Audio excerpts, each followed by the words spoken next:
Canada is experiencing a renaissance. Not really, but it's often how YouTubers open up videos, a sort of collection of words to form a statement. And that's a really important point. But more important than the statement itself is who said it first. Laughing time is over. Here's an issue many care about: immigration. New polling suggests a number of Canadians who say the federal government is accepting too many immigrants has spiked. More and more new arrivals in the country, taking the jobs that some of us pretend we want to do. We're really more concerned about the knock-on effects on housing and healthcare. Plenty of us see this for what it really is: exploiting the desperate. There are plenty of Canadians, white Canadians, that want to talk about immigration, but they fear being called the R word, not by my face, but by another white face that wants to speak up on my behalf, denying me my own voice. Now you don't know what the hell to do, do you?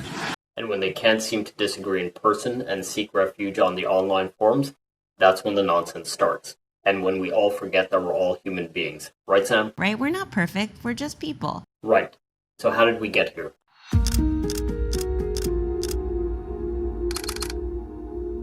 You might have had the thought, why should I vote? Nothing changes. Wrong. There's always a change. When you don't vote, things get progressively worse. That's the change. Remember, the people on the upper end of the income spectrum always vote. And they do more than that. They donate money like crazy. A great example of this is the Irving family, consistently giving money to both the Liberal and Conservative governments in New Brunswick. Whoever forms government will continue the subsidies to the family's companies. At the federal level, donations quietly got them $22 billion in taxpayer money, our money, to build 3 warships. If we were at war, we could get a lot more for that price. Large companies tend to use their influence to get what they want. Immigration is one of those areas, but who do we blame? I'll take the first swing. I blame this guy, Monty Solberg. In 2006, he was the Minister of Citizenship and Immigration. Let me explain. In the mid-aughts, Alberta had another oil sands boom and needed people in the related food, hospitality, hotel, accommodation, and construction economies, as there was an influx of workers into the tar sands. But private enterprise likes to see an acute need, exploit it, and then insist that this is a constant state of affairs, the new normal. They applied pressure and pushed for a new pathway into the country for low skill of workers. Their target? The Temporary Foreign Workers Program.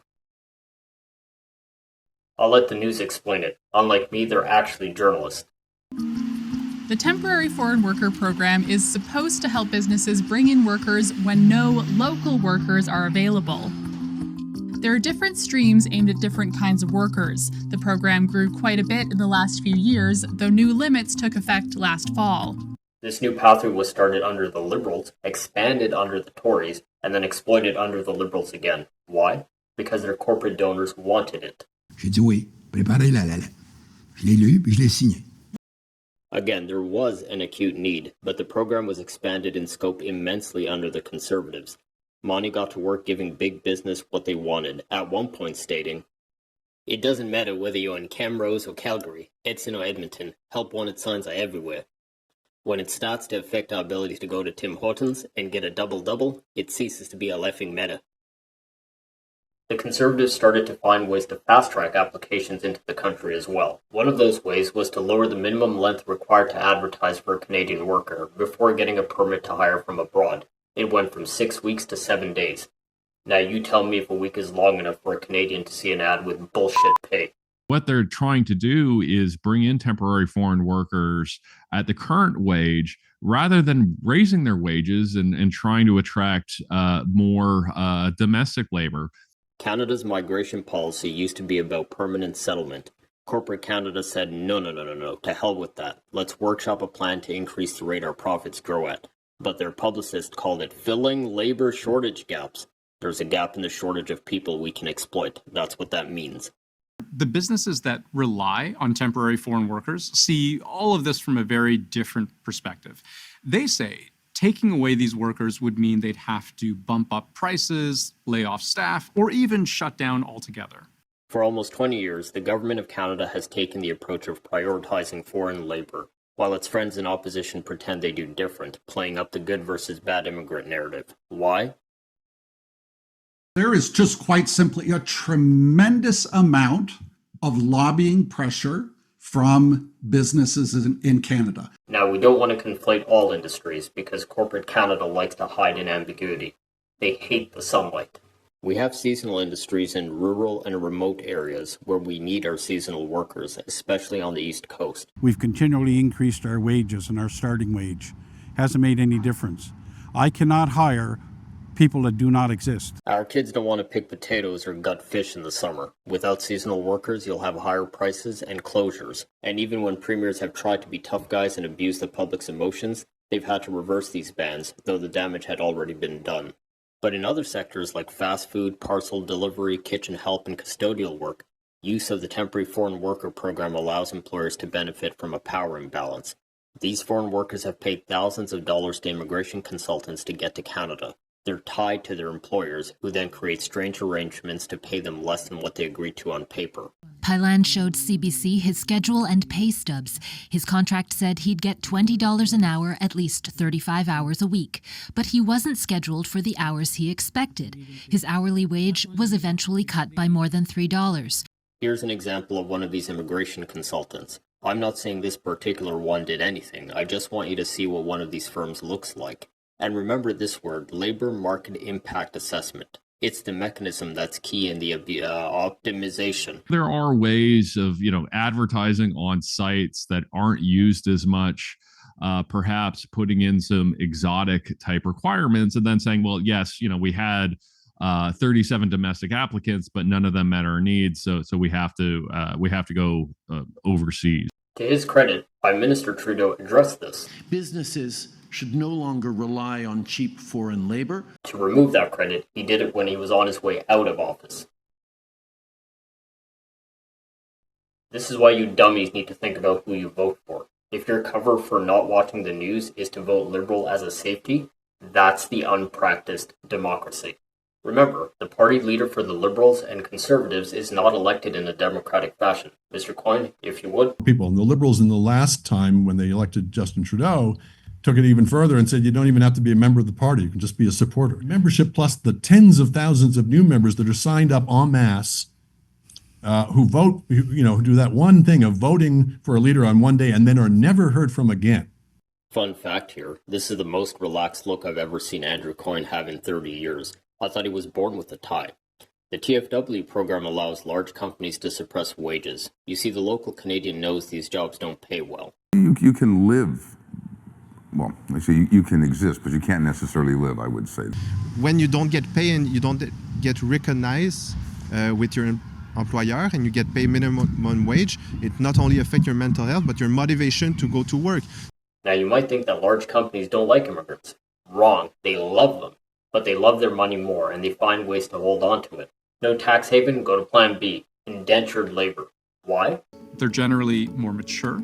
They have more life experience, and in many cases, they're much less likely to complain about low pay or poor working conditions. Why leaders of political parties are now pretending they hate the TFW program for ethical reasons? Scrap the Temporary Foreign Worker Program. And the Temporary Foreign Worker Program must have a focused approach. Their post-politics career employer loves it. What firms can do instead is to say, well, I'll stick with this wage that did not lead to a successful employee search, and I'll just bring someone from a low-wage country somewhere in the world. If we keep letting big money influence our politics, the cost of living goes up. Why? Because there's no red tape, no rules, no regulations keeping the private enterprises in check. Peak demand pricing. This weather has created a propane shortage. Therefore, market forces dictate that we raise our prices. In business school, that's called supply and demand. What we need is this. Yeah, well, in the real world, that's called sticking it to people when they need us most. Corporate Canada loves to influence government policy. They follow that old arsehole attitude of if you're not growing, you're shrinking. Who are they? Amazon, Uber, McDonald's, Walmart, Loblaws, Dollarama, Tim Hortons, and that is not an exhaustive list.